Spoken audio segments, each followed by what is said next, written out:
Ola nag-text na handa na raw dakpin anytime at possible na ipa-trace kayo dahil may agreement daw yung Ola sa PNP at sa NBI. So, pag nakaka-receive kayo ng mga ganitong text, alam ko kabado na kayo. So, pag-usapan natin at talakayin natin, kapag kayo nakaka-receive ng mga ganito, ito lang ang dapat ninyong gawin at tandaan.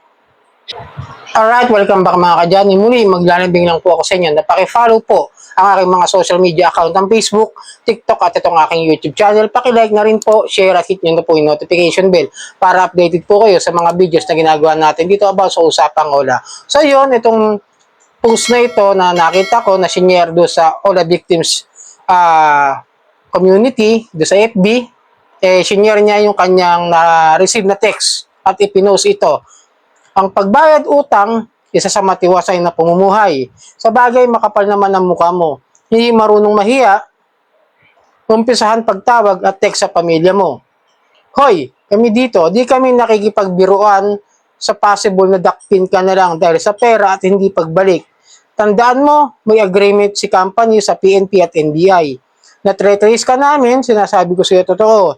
Hanggang 11 AM ka na lang. Kapag wala ito, itutuloy namin itong papeles na ilalatag sa iyo at sobrang dami na madadamay na connected sa iyo dahil dito sa utang mo, ingat ka. So, pag kayo nakaka-receive ng ganyang klase ng mga text message o emails, syempre, it's a form of harassments.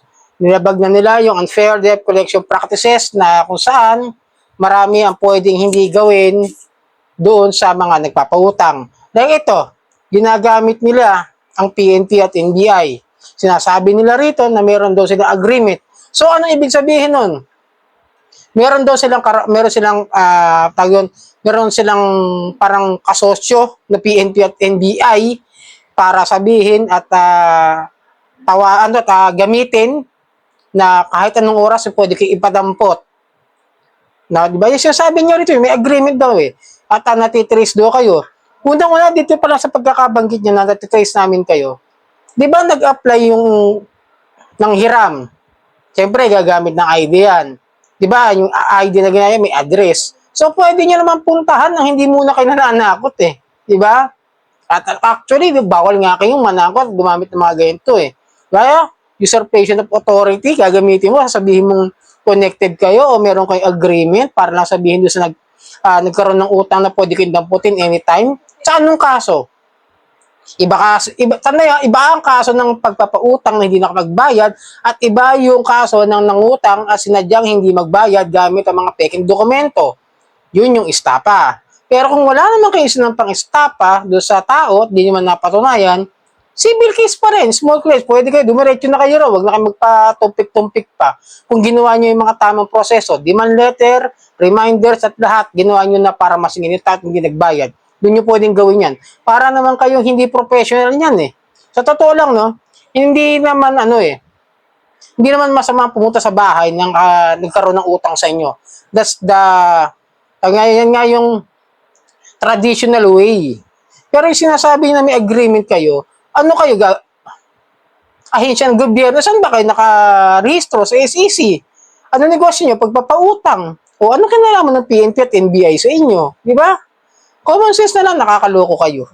Tapos pagka nare-read kayo, no, please lang, pagka kayo nare-read, huwag kayo magyayabang na, huwag kayo magtatakip pala ng muka. Total, sinabi nyo rito sa may agreement daw kayo sa PNP at sa NBI. Eh, bakit nung huling na-read? Di ba? Ola din yun. Ba't walang Bakit lahat sila nagtakip ng muka? Sana hindi na kayo ni-read kung sinabi niyo na talaga meron kayong connection sa isa't isa. Di ba?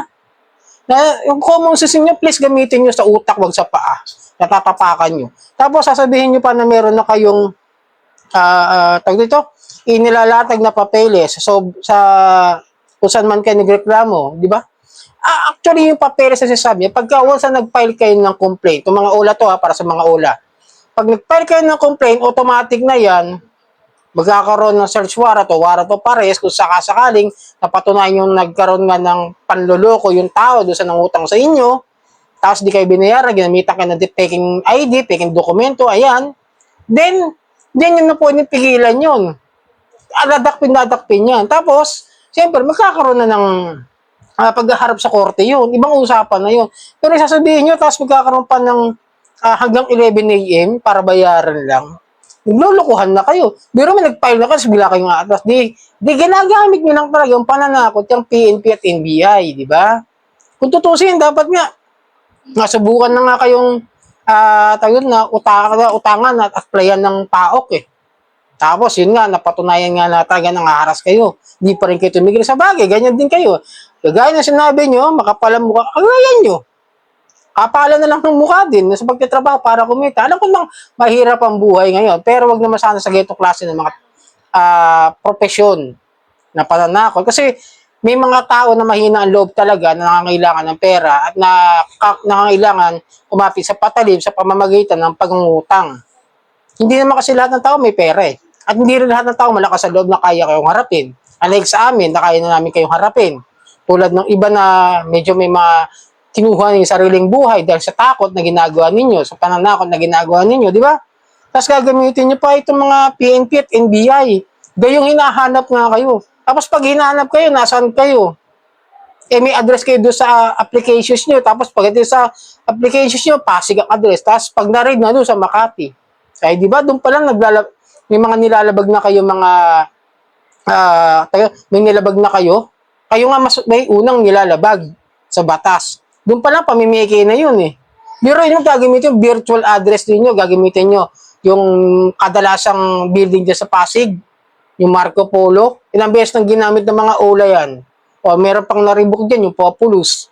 Tapos yung XL Cash, alam ko, ginamit din yan. Tapos itong ginamit ng huling na raid, Credit Cash, Peso Wallet, yan din ang ginagamit na address, yung sa building na yun sa Pasig. Isang address lang, ilang kayong OLA dyan. Tapos na-raid kayo lahat sa Makati. Di ba? Doon pa lang, halata ng modus na rin yung ginagawa ninyo. Bakit kayo nagtatago? Bakit hindi kayo magkaroon ng physical office talaga na dapat ninyong magkaroon dahil once na magkaroon ng problema yung kliyente gusto magbayad at gusto magkaroon ng ebidensya na nakapagbayad siya at hihingi siya ng resibo para sa kanyang katunayan nagbayad siya para kung sakasakaling magkaroon ng problema dahil bigla-bigla may naniningil na kahit na lang kung sino-sino, kagaya ko na naranasan ko may maningil sa akin na hindi ko naman inutangan kahit kailan. Di ba? Eh, syempre, kailangan din ng tao yung ebidensya na nakapagbayad siya. At kailangan din ng isang kumpanya na meron kayo disclosure about do sa naging agreement ninyo na pumayag kayo, na nabayaran na kayo, yun. Kasi gagamitin yan eh. Pwedeng gamitin ng ebidensya once nagkaroon kayo ng settlement na maayos. Pero kayo mga OLA, gagamitin nyo si PNP, si NBI, si Supreme Court, si CIC. Diba? Lahat ng ahensya ng gobyerno ginagamit ninyo eh. Kahit hindi naman pwedeng gamitin. Lalo yung barangay. Doon pa kayo makipag-settlement, kaya yung bawal din kayo ron. Ngayon, bakit hindi nyo hinaharap na lang ng professional o mas tamang proseso ng paniningil? Di ba? Hindi yung ganyan natatakutin nyo, sasabihin nyo, arestuhin nyo, dadami nyo buong pamilya. Biro mo, buong ka nalalaman ng tao, yung utang niya. Ipupush yung social media. Siyempre, kahihiyan na mangyayari, di ba? Sirain nyo lang yung mga buhay ng mga tao, nagkakaroon ng utang sa inyo, nagkakaroon lang ng problema, at hindi naman sinasadyang hindi makapagbayad agad. So sana kayo mga nangungutang dito, once na naka-receive kayo ng ganito, huwag kayo naniniwala dyan, lakasan nyo yung loob nyo, huwag nyo na nakausapin, deadmahin nyo lang, yun ang pinaka-possible way, at pinaka-effective way na paraan para hindi kayo masyado na-stress, depressed, o magkaroon kayo masyadong anxiety sa buhay ninyo, sa isipan ninyo. Okay, so sana nakatulong ang video ito. Muli, maglalambing ako sa inyo na pakipollow na lang po ang aking mga social media account ng Facebook, TikTok at itong aking YouTube channel. Maraming pong salamat at hanggang sa muli.